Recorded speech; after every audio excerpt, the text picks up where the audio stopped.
amados hermanos y hermanas, que el Señor añada bendición a sus vidas.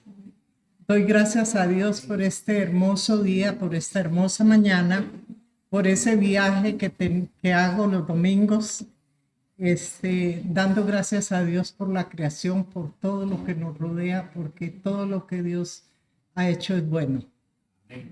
Pero también doy gracias a Dios por este tiempo de alabanza.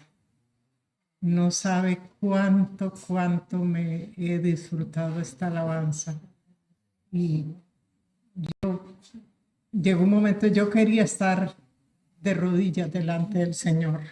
Yo tengo una lesión ahora en una rodilla y no puedo hacerlo, pero era una invitación para recordar que Jesús dejó su trono, tomó forma humana, murió por nosotros y luego regresó a la diestra del Padre.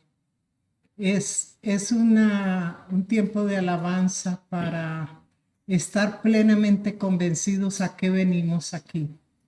Yo vine a adorar al gran yo soy.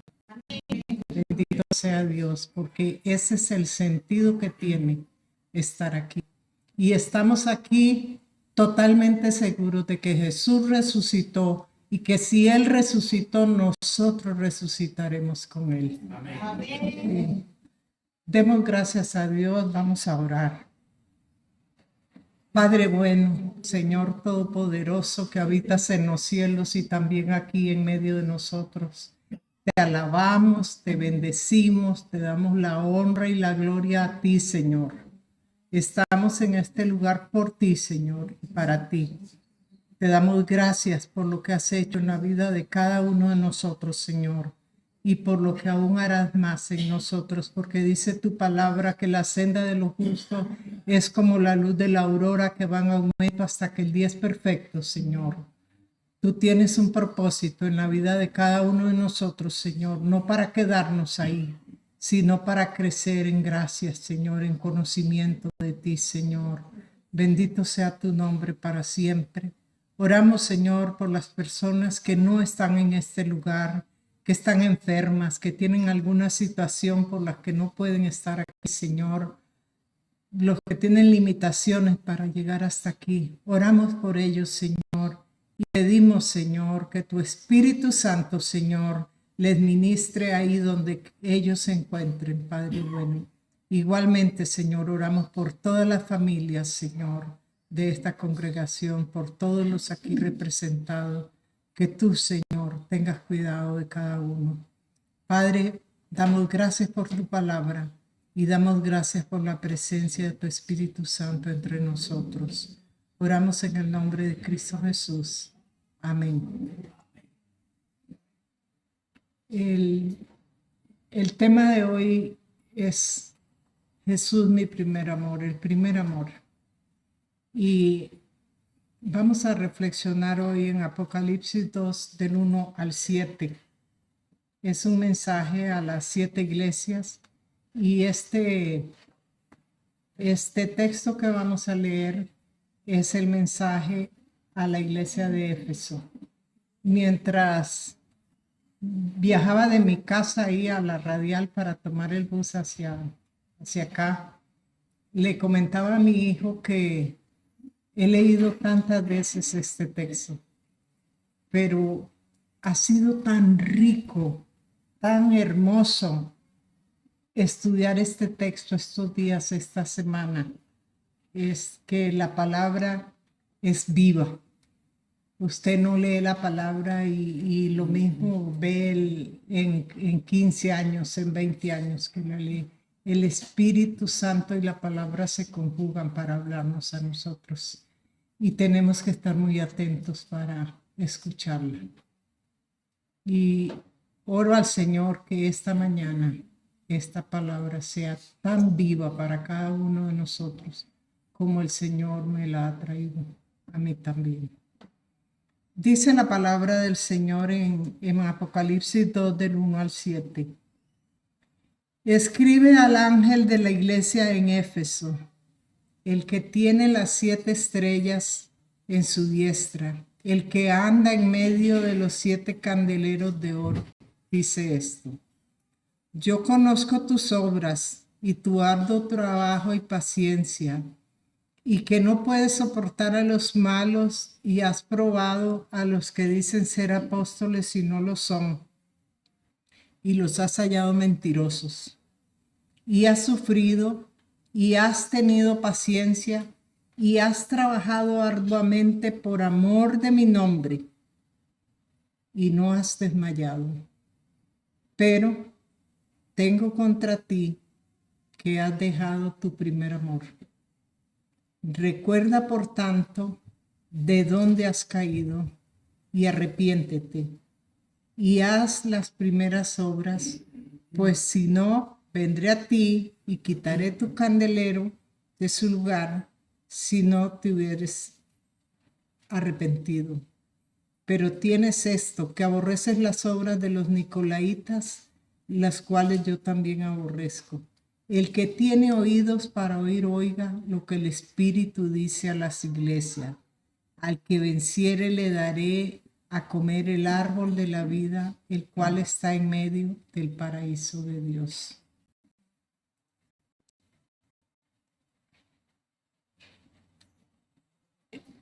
No puedo evitar cuando leo este texto, específicamente cuando llegamos al versículo 4, retroceder en el tiempo. Y aunque no lo crean, retroceder, haciendo cuentas esta semana, retroceder unos 60 años atrás, llegar a los años 60, ¿verdad? Y cuando en esa época conocí a Jesús como mi Señor y Salvador. Y desde luego que cuando hago cuando retrocedo en el tiempo, no me veo sola. Me veo con la primera iglesia cristiana estableciéndose en mi pueblo. Porque aquellos que seguimos a Jesús no lo seguimos como llaneros solitarios. Eso no existe en la vida cristiana. El que sigue a Jesús nunca debe ser un llanero solitario, porque Jesús estableció comunidad desde el inicio de su ministerio. Prueba de ello, vea que Jesús buscó a sus discípulos y luego se establece también la iglesia. Esa comunidad que se esforzaba, que predicaba, que visitaba casa por casa para invitarnos, que oraban fervientemente, una comunidad que ofrendaba de lo poco que tenían, daban todo lo que podían dar, y gente muy humilde que estaba muy presente en el quehacer diario de la iglesia.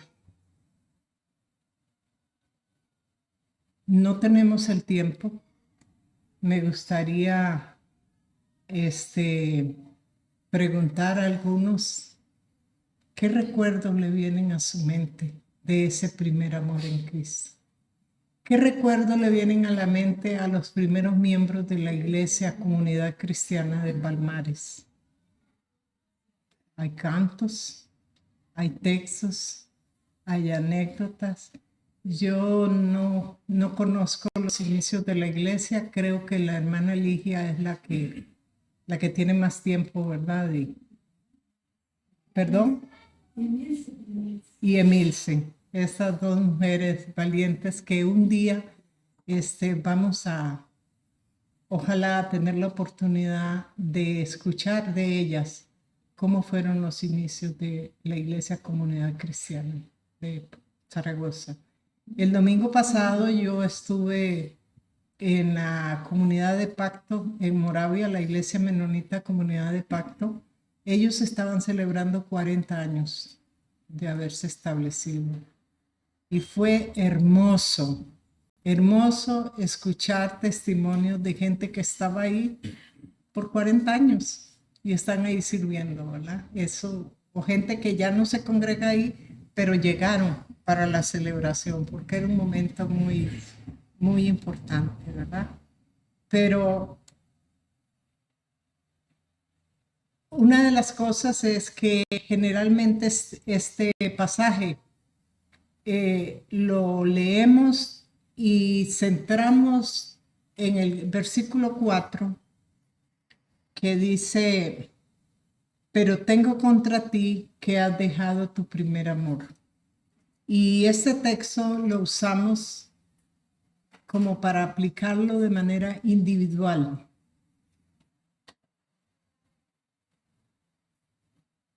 Este mensaje es a la iglesia de Éfeso y este mensaje es a la iglesia de la Comunidad Cristiana de Palmares. Hoy tenemos que escuchar la palabra pensando y ubicándonos en los que decimos ser miembros del cuerpo de Cristo en este lugar. En el versículo 1, dice que escribe al ángel de la iglesia de Éfeso, el que tiene 7 estrellas en su diestra, el que anda en medio de los 7 candeleros de oro, dice esto. Pero también en Apocalipsis 1:20 dice: el misterio de las 7 estrellas que has visto a mi diestra y de los 7 candeleros de oro. Las 7 estrellas son los ángeles de las 7 iglesias y los 7 candeleros que has visto son las 7 iglesias. Entonces, dice que el ángel podría ser el pastor de la iglesia de Éfeso o un ángel que observa las actividades de la iglesia de Éfeso. Ángel quiere decir mensajero. Y de alguna manera ese ángel representa la iglesia, pero la carta no está dirigida al ángel. La carta está dirigida a la iglesia de Éfeso. Éfeso fue una de las ciudades más famosas en el mundo antiguo, ¿verdad? Y la iglesia también fue una iglesia muy reconocida.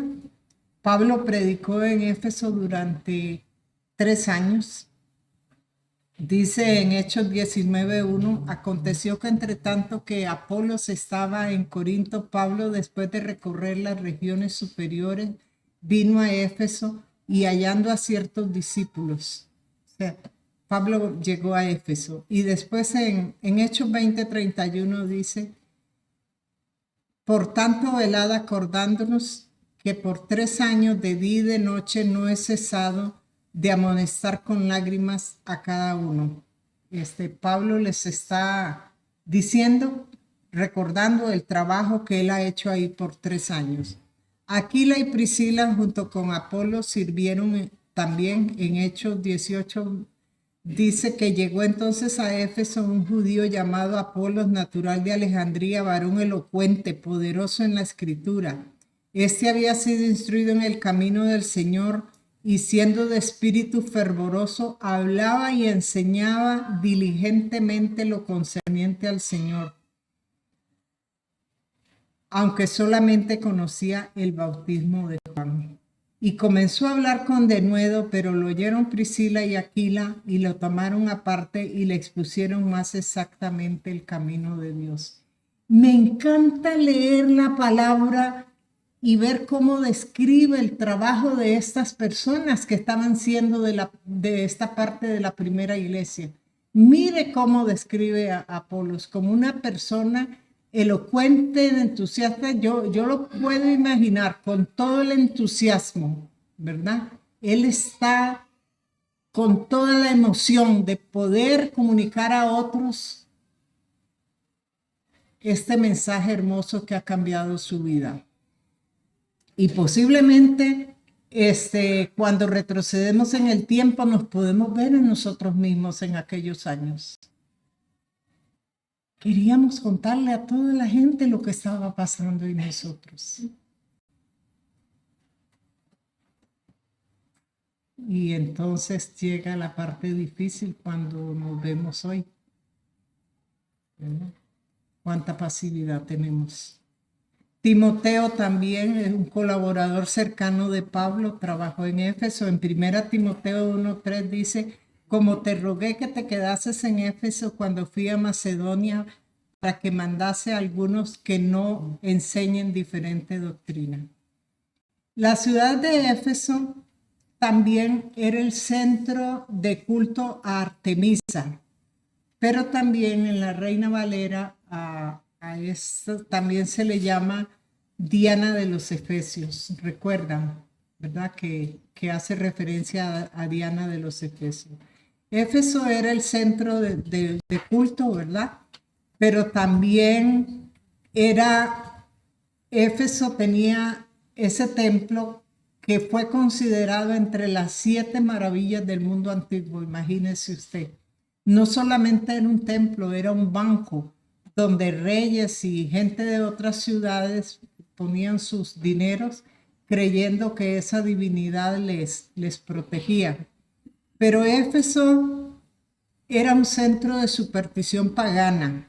Era famosa por las cartas efesias y encantamientos que se tenían como remedios infalibles contra enfermedades, para la esterilidad y la mala suerte, para los negocios. Y venía gente de todo el mundo a comprar ahí, ¿verdad? En este contexto podemos reconocer que Dios había establecido allí una iglesia fuerte. Imagínense el trabajo que estos hombres y mujeres hicieron en esta ciudad para lograr establecer una iglesia fuerte en medio de toda esa situación que ellos vivían, ¿verdad? Tomando en cuenta también el tema de los nicolaitas, que los nicolaitas era una secta herética que les hacía creer a la gente que no necesitaban cumplir con las leyes morales y que ellos pues eran reconocidos por gente de prácticas inmorales, sexuales y otras cosas. Pero una iglesia a la que Jesús se le revela y lo primero que Jesús le dice es: el que tiene las 7 estrellas en su mano derecha, el que camina en medio de los 7 candeleros de oro. Así se describe Jesús, ¿verdad? Jesús se describe como el que tiene las 7 estrellas en su mano derecha, las 7 iglesias. ¿Quién sostiene la iglesia? Jesús. No es el pastor, no es el liderazgo, no son los miembros. Si el Señor no edifica, en vano trabajan los edificadores. Y también dice en el versículo, pero también tiene que Él se mueve entre los candeleros. Él no solamente ve una, Él ve todo. Creo que eso se nos olvida muchas veces.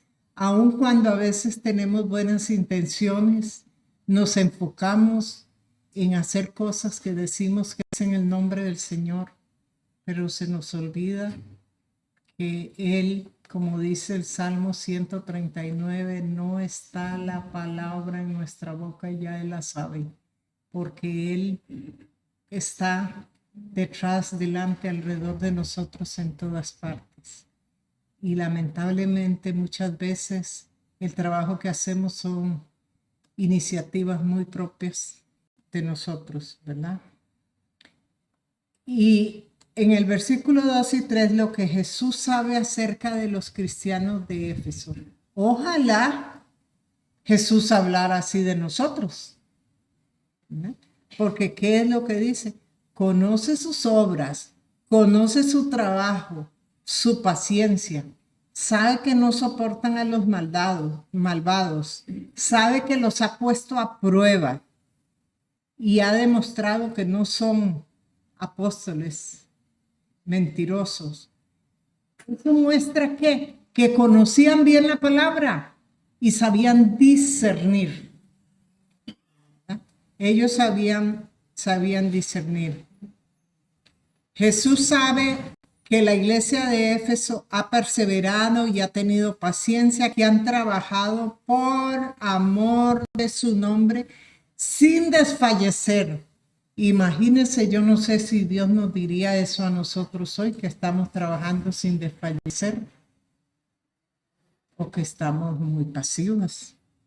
Importante recordar que Dios conoce nuestras obras pero también conoce nuestras motivaciones. A veces sí hacemos las cosas, decimos que son para el Señor, pero esconde dentro otras motivaciones, ¿verdad? Y bueno, pero Dios conoce todo, ¿verdad? Y dice que no está aquí describiendo una iglesia que se destaca por sus eventos, por entretener. O sea, ustedes pueden ver hoy en día, hay muchas iglesias que la gente llega, no, me pareció muy aburrido el culto. El culto no es para entretener. El culto no es para que usted se sienta bien o mal. El culto venimos todos a rendírselo al Señor, ¿verdad? Pero entonces las iglesias muchas veces se esfuerzan por complacer a las personas que llegan. Y en ese complacer, pues a veces nos salimos de lo que tenemos que hacer. Estaba en las últimas semanas leyendo mucho sobre lo que ha sido la caída de grandes mega iglesias en Estados Unidos, ¿verdad? Porque ellos establecieron un modelo empresarial y lograron reunir grandes multitudes y tenían muchas estrategias. Una de las cosas que me llamaba la atención era que gastaban muchísimo dinero en la compra de ropa de sus líderes o de sus zapatos. Tenían que ser marcas muy reconocidas porque eso iba a impactar en la gente que llegaba a congregarse en esos lugares, que eran personas de la farándula o que tenían grandes negocios. Y bueno, es un modelo que logró por años llevar mucha gente, pero que no han podido sostener y ha decaído. Fuera de hacer críticas, solo nos queda reflexionar qué tiene que ver eso con Jesús. ¿Qué tiene que ver eso con la iglesia de Jesucristo? Recuerdo cuando mis hijos estaban jóvenes en la casa y se ponían a ver televisión, en ese tiempo era enlace, y cuando veían estos cantantes que decían ser cristianos, ¿verdad? Entonces ellos estaban ahí deslumbrados.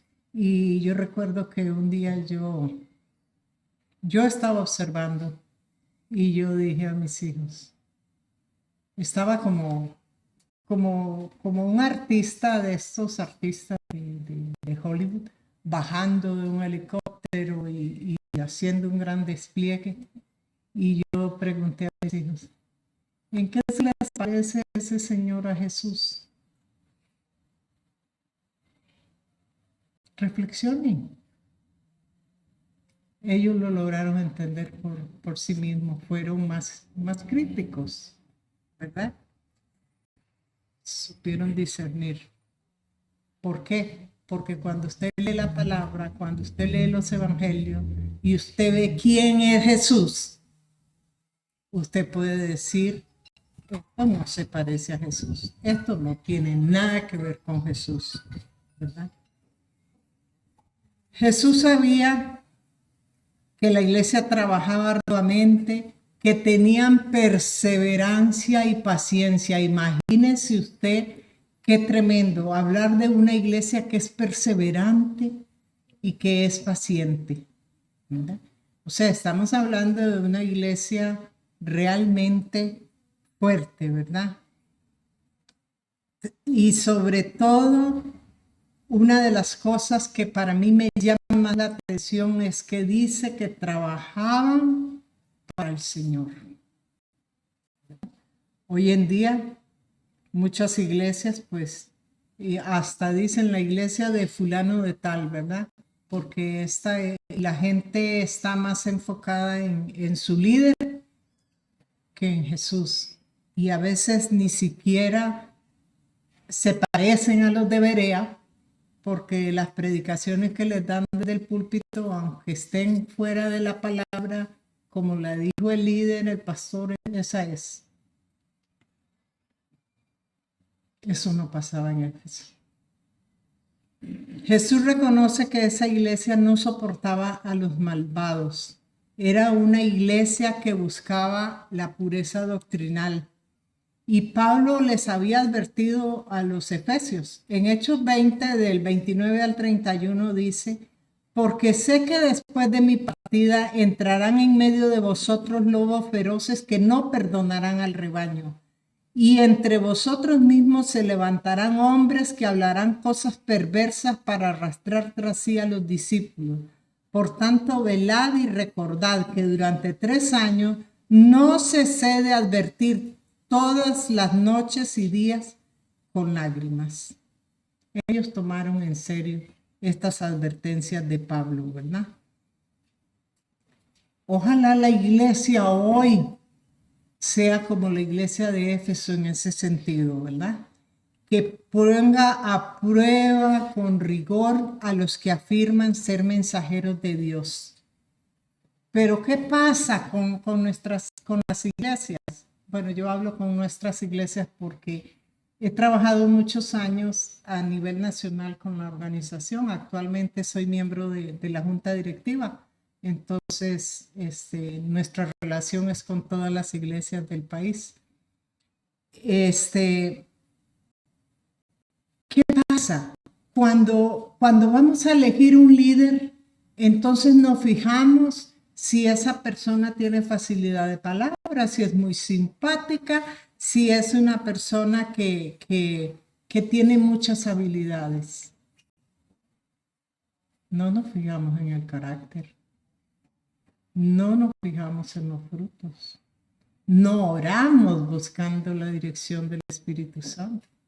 Nosotros vemos en el libro de los Hechos, cuando se presenta el primer conflicto por la queja de los que no estaban sirviendo bien en las mesas.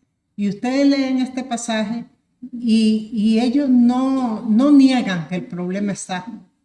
Pero ¿qué hacen?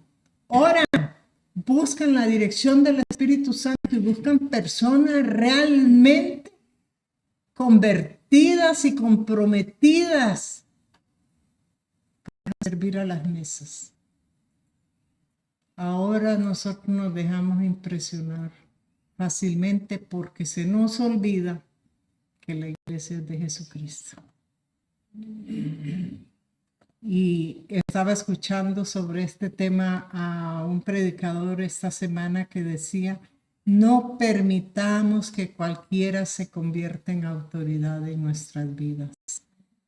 No, hermanos, la palabra tiene autoridad, pero al usar la palabra a veces no todos nosotros tenemos autoridad. ¿Por qué? Porque si mi testimonio no respalda lo que estoy diciendo, si yo estoy dando un mensaje muy lindo, muy bien elaborado, sobre integridad, sobre transparencia, pero yo no lo practico, yo no tengo ninguna autoridad, ninguna autoridad. Es interesante, hay un libro que yo lo leí hace años, bueno, lo he leído muchas veces porque hay temas que a mí me gusta leerlos otra vez. Y hay un libro de un escritor cristiano muy reconocido en la iglesia menonita, Juan Driver. Ese libro se llama Imágenes de una iglesia en misión. Y este libro nos dice que en la Biblia hay más de 100 imágenes sobre lo que es la iglesia, ¿verdad? Muchas imágenes, algunas nosotros las conocemos, ¿verdad? Como pueblo de Dios, como familia, como gente del reino, como los del camino, como peregrinos. Hay diferentes imágenes en la Biblia. Pero lamentablemente la iglesia se ha desviado imitando los modelos seculares. Y entonces se han establecido iglesias como corporaciones, ¿verdad? Usando técnicas empresariales y evalúan a la congregación en términos de ganancias y pérdidas. Hay otras donde se fomenta la participación mediante imágenes comerciales y solicitan la ofrenda y la hacen ver como que es una inversión lo que usted trae, ¿verdad? Que de acuerdo a lo que usted invierta, así va a recibir. Dice que otras congregaciones se caracterizan porque incluyen un espíritu amistoso y una atmósfera tranquila. Es un modelo de club social, que todo el mundo esté bien, que nadie se sienta mal. Hay otras que se esfuerzan y esto es mucho más en los últimos años, en el impacto que se puede dar a través de algún medio de comunicación electrónica, ¿verdad? Y ustedes saben, las fotos para el Facebook. Todas las actividades hay que hacer un video, hay que hacer una foto y hay que ponerlas en el Facebook. No todo lo que aparece ahí es cierto.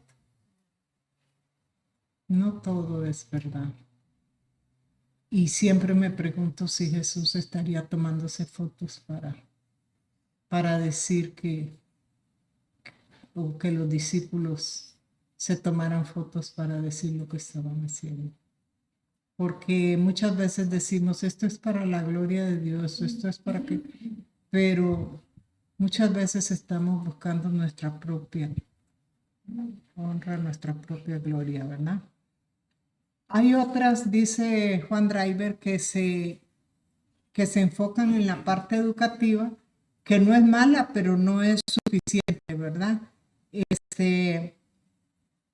Y hay otras, especialmente las iglesias grandes, que tienen un modelo como de supermercado, ¿verdad?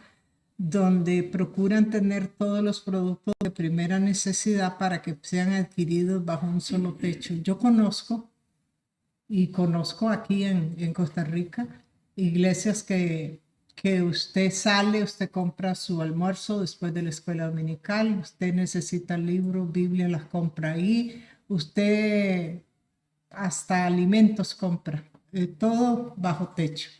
Y en Estados Unidos yo conocí una organización de adultos mayores y tenían todo, hasta un banco, imagínense, para el servicio de ellos, ¿no? Pero Jesús nos dice claramente aquí, Él está viendo porque la iglesia es suya, la iglesia es de Él. La semana que pasó yo estaba escuchando un predicador que es uno de mis preferidos. Él estaba dando una conferencia a pastores. Y una de las cosas que decía es que los pastores son como los mayordomos a quienes se les ha encomendado la esposa del Señor, la iglesia. Y dice que algunos en los últimos años han cometido un error porque cuando ven que la gente no responde a la iglesia bíblicamente establecida, entonces buscan cómo hacerla más atractiva. Entonces dice, bueno, es como si aquí está una mujer con su vestido muy bajo de la rodilla y con mangas y todo. No, quitémosle tela, pongámosle una minifalda y pintémosla, hagámosla atractiva. En sentido figurado, hacemos cosas así con la iglesia. Y a veces no nos damos cuenta porque es como la corriente, lo que está pasando, lo que vemos. Por eso tenemos que volver a la palabra. Tenemos que volver a escuchar a Jesús. Aquí Jesús está hablando. Aquí Jesús está hablando y está diciendo esto lo hiciste bien, hiciste esto, y va describiendo punto por punto las cosas buenas que la iglesia de Éfeso está haciendo. Pero les está diciendo que todo esto lo han hecho bueno, pero es una religiosidad, lo han hecho con fidelidad, lo han hecho con perseverancia. Pero han dejado el primer amor, ¿verdad? Sin amor es en vano. La iglesia puede ser doctrinalmente pura, ¿verdad? Pero no puede centrarse solamente en eso, porque hay un Jesús compasivo, hay un Jesús muy sensible que se nos revela en los evangelios. No importa qué me digan de Jesús. Cuando yo leo en los evangelios, yo descubro un Jesús compasivo, yo descubro un Jesús que valora a la mujer, yo descubro un Jesús que valora a los niños, yo descubro un Jesús justo. Y yo descubro un Jesús que nos invita a ser comunidad, como dice en 1 Corintios 11, vosotros sois el cuerpo de Cristo y miembros los unos de los otros. ¿Quién es la cabeza? La cabeza es Jesús, pero nosotros somos miembros del cuerpo que cumplimos diferentes funciones. Como dice Pablo, no todo es cabeza. Si usted tiene un cuerpo donde todo es cabeza, eso no es normal. Usted tiene gente con diferentes funciones, con diferentes dones y talentos que Dios ha traído a la iglesia. ¿Para que la gente se distinga? No. Para que sean puestos al servicio del Señor. ¿Qué tiene que prevalecer cuando la comunidad nos conoce y nos ve? Tiene que haber algo distinto. Tiene que haber ahí no solamente un grupo de evangélicos. Ahí hay gente que de alguna manera nos hace recordar que Jesús está vivo y en medio de nosotros. Hay cosas sencillas. El ser. Recuerdo que una vez estaba en una actividad por varios días, creo que estuve como 8 días, y éramos muchas personas y era un lugar que no conocía. Y había una persona dentro de todos los que nos atendían ahí, que era una persona tan especial fue todo el tiempo, que cuando nos despedimos ya nos íbamos todos. Yo le dije, él era un diácono en ese lugar, y yo le dije, ¿sabe que usted se me parece a Jesús? Y él se puso a reír así como porque usted es un servidor, porque usted me ha hecho sentir amada, respetada, muy bien atendida en un lugar que no conozco. No solamente nos acercamos y nos parecemos a Jesús cuando nos postramos, cuando cantamos, cuando predicamos. Es cuando también nosotros tenemos un poco de compasión. Y no solamente en darnos, sino en expresarnos. Esta semana, ustedes vieron que una de las noticias sobresalientes en la televisión era la deportación de Celso Gamboa. Y todos los comentarios y las basuras que usted ve en las redes sociales. Dios no nos ha puesto a juzgar a nadie. Hay una familia, hay hijos, y nosotros como creyentes, ¿qué debemos tener? Un poco de compasión, un poco de empatía con su madre, con sus hijos. Que cometió errores, yo no lo sé. Posiblemente si lo llevaron es porque los cometió, y cada uno tendrá que asumir las consecuencias de lo que hace. Pero nosotros como creyentes, ojalá, hermanos, nunca nos pongamos a usar redes para hacer comentarios, para juzgar, para condenar. Demos testimonio de que estamos caminando con Jesús. Eso es parte de nuestra vida cristiana. La vida cristiana no es solamente venir a los cultos. La vida cristiana se vive en el día a día, hermanos. Todos los días yo tengo que ser tan consciente cuando me levanto y cuando me acuesto y a toda hora que estoy en la presencia del Señor, donde quiera que esté, donde quiera que esté.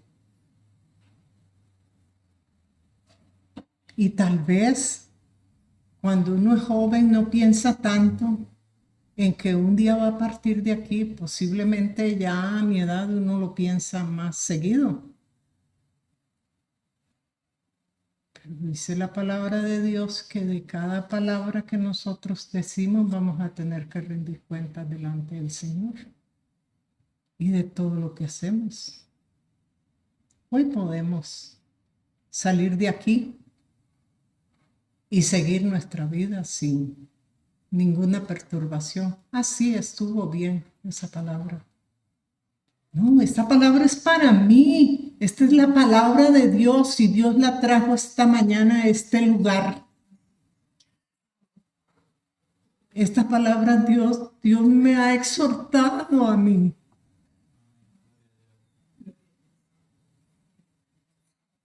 Esta palabra está viva, hermanos. Y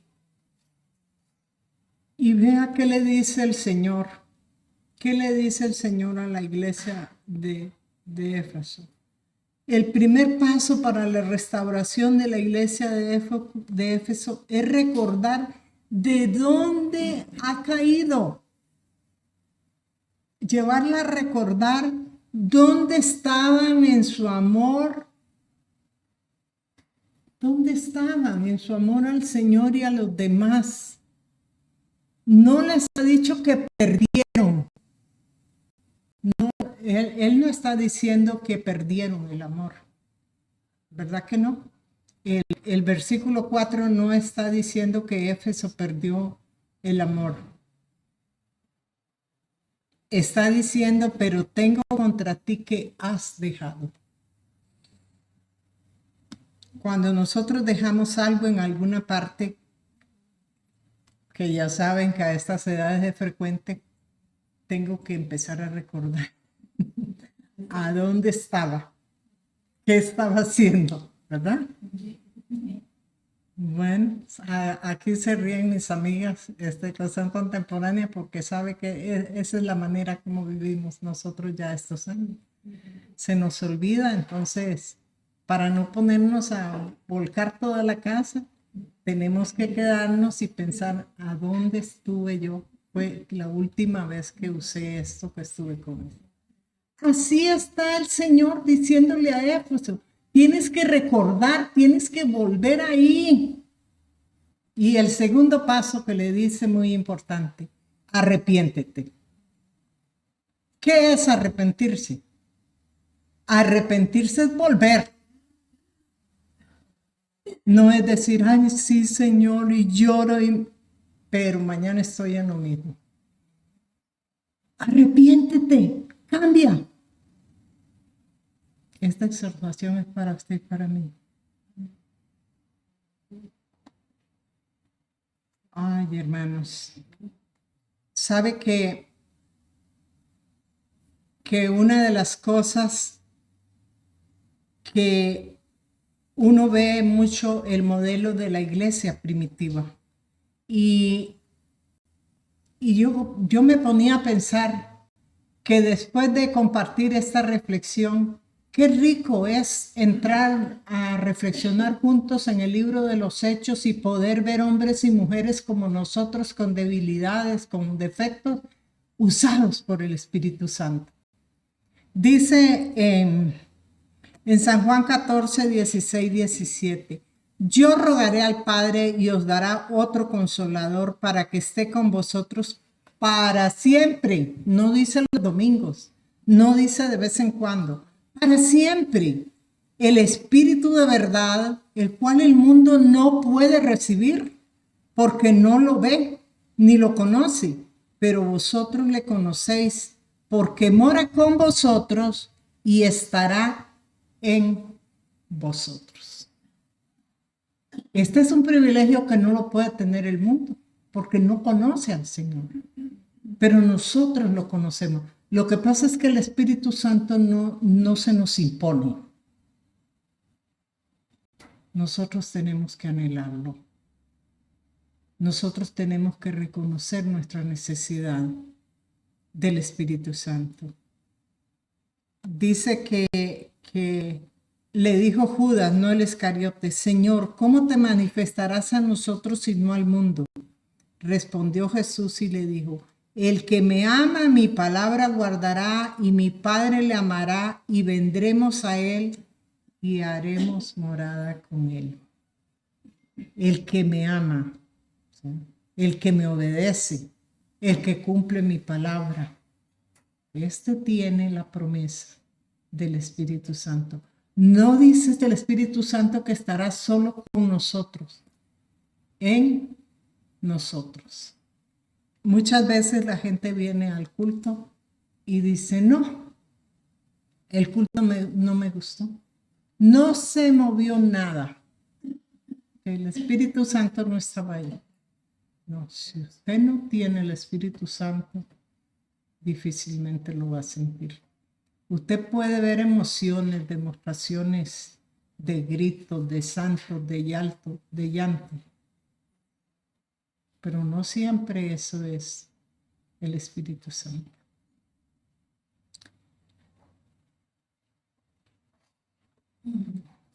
El problema es cuando nosotros hemos visto la iglesia, ¿verdad?, como una organización más a las que pertenecemos en el mundo, una asociación, un comité, un club, y prescindimos del servicio del Espíritu Santo y tomamos nuestras propias decisiones. Pero hay mucha gente que necesita ver el mover del Espíritu Santo acá.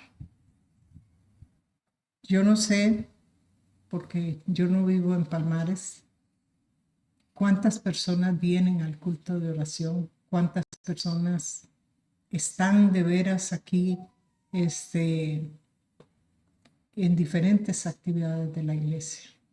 Yo no sé cuánto se hacía en el pasado, cuántas cosas serán buenas retomar, yo no lo sé. Esto solamente es un tema para reflexión, pero primeramente para una reflexión personal. Esta mañana el Señor quiere recordarnos cómo fueron nuestros primeros años de convertido, nuestros primeros tiempos. ¿Qué sentíamos? ¿Qué hacíamos?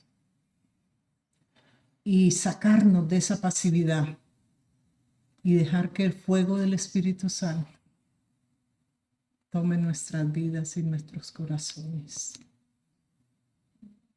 Hermanos amados, que el Señor añada bendición a sus vidas. Vamos a orar.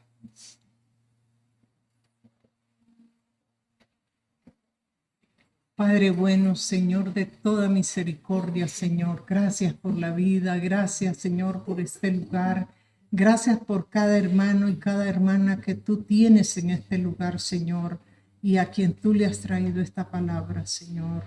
Gracias, Señor. Bendecimos tu nombre, Señor. Damos gracias por tu palabra. Damos gracias por tu Espíritu Santo y oramos, Señor, que tú hagas en medio de nosotros, Señor, la obra que tú quieres hacer. Como dice Habacuc, aviva tu obra, Señor, y en medio de los tiempos hazla florecer, Señor. Porque este mundo está necesitado de una palabra de esperanza, de una palabra de ánimo, de compasión, Señor. Porque nosotros tenemos que marcar la diferencia, Señor. Y donde hay odio, donde hay desigualdad, nosotros tenemos que mostrar que estamos viviendo el camino del Maestro, Señor, no solamente creyendo y leyéndolo en la palabra, sino viviéndolo cada día, Señor. Perdónanos, Señor, por nuestras deficiencias. Perdónanos, Señor, porque mucha de nuestra energía está puesta en otras cosas, Señor, que no eres tú. Pero tú eres nuestro primer amor, Señor. Ese primer amor que nos llenó de gozo, Señor, al saber que la sangre de Jesucristo nos limpia de todo pecado. Ese primer amor, Señor, que nos recuerda que hay vida eterna, que tú has ido a preparar un lugar para cada uno de nosotros, Señor. que no estamos aquí solamente para estarnos entreteniendo mientras tenemos vida, que estamos de paso, Señor. Bendice tu iglesia alrededor del mundo, Señor. Ayúdanos, Señor, y que el nombre de Jesucristo sea glorificado en medio de nosotros. Oramos en el nombre de Cristo Jesús. Amén.